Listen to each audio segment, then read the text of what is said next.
Hi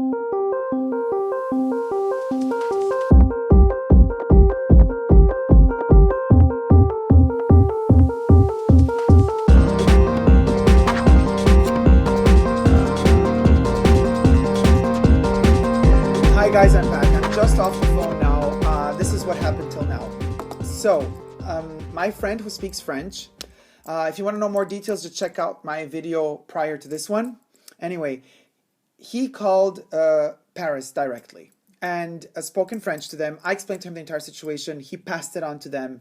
And after explaining to them, the 5 month waiting for the proper bag again or the voucher, none of the two came along, and Chanel wanted to give me back my defect bag, basically. Flawed, mind you. Flawed by them, not by me. They said, "Oh my God, we're so sorry. How could that have happened?" And then he's like, "Well, I thought it was your decision." And they're like, "Well, it depends on the boutique as well. The boutique where you purchased it also has to take certain actions." Interesting, isn't it? So just for the sake of, being safe, again, cross-checking and everything, he calls again another number, also in France. And they tell him more or less the same situation, except they add one interesting tidbit of information saying that it is not Chanel's policy to give vouchers or refunds. They do that in exceptional reasons, in instances when really there is no recuperating a flaw or fixing it. But this case seems like an apparent case. After 5 months, a customer not having their money and not having their bag, it's like, I think it's a no-brainer. Anyway, so he tells me, call your boutique, the boutique you purchased it in, and ask about more information so we can cross-check that everything, that they're all saying the same thing. I'm like, okay, fine, let's do it. I gather up all my strength and anger and I call.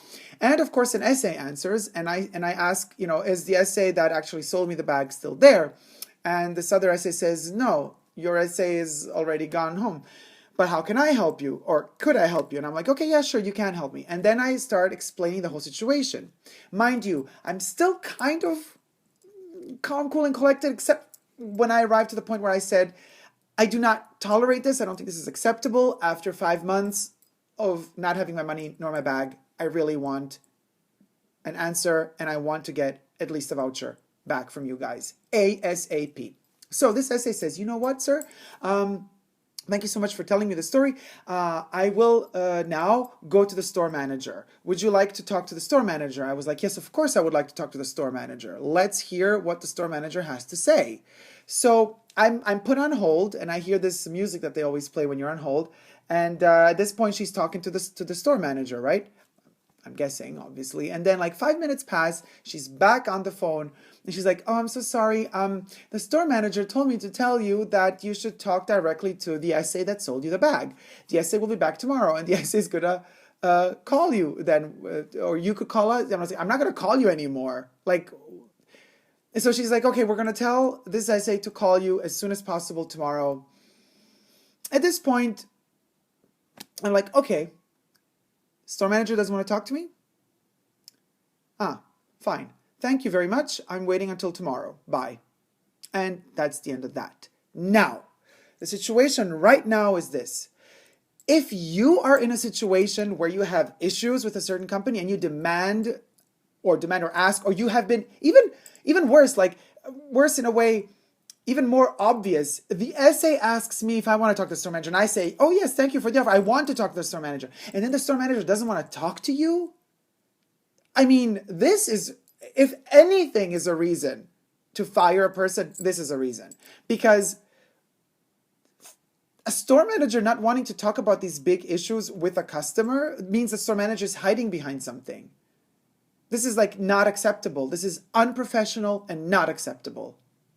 A store manager, if you demand to talk to one for these big issues, has to be there to talk to you and cannot allow themselves to tell the SA to come back to you and say, talk to somebody else. Are you kidding me? So what's happening now? We will be writing an email, a formal email complaint to the Chanel customer service in French, explaining the whole situation and adding the cherry on the top, which is, and by the way, not much could have been resolved with talking to the boutique because the store manager didn't want to talk to me at all. There you have it, guys. So that's where we are at right now. I have huge sweat stains under my armpits because this is like so freaking insane. I'm so angry and upset. I'll keep you posted as soon as I hear back from all of these different routes that I have now initiated. As soon as they contact me and let me know what is going on, what the decisions are, what I gotta do next, I'll let you know. Thank you so much for watching. Don't forget to subscribe to my channel here on YouTube. I'm also on Instagram, Facebook, and Twitter. Thumb up this video if you liked it. Let me know in the comment section down below your drama stories, and if you have any solutions to them. Don't ever forget, never give up on love, no matter how big your sweat stains are. Love ya, bye.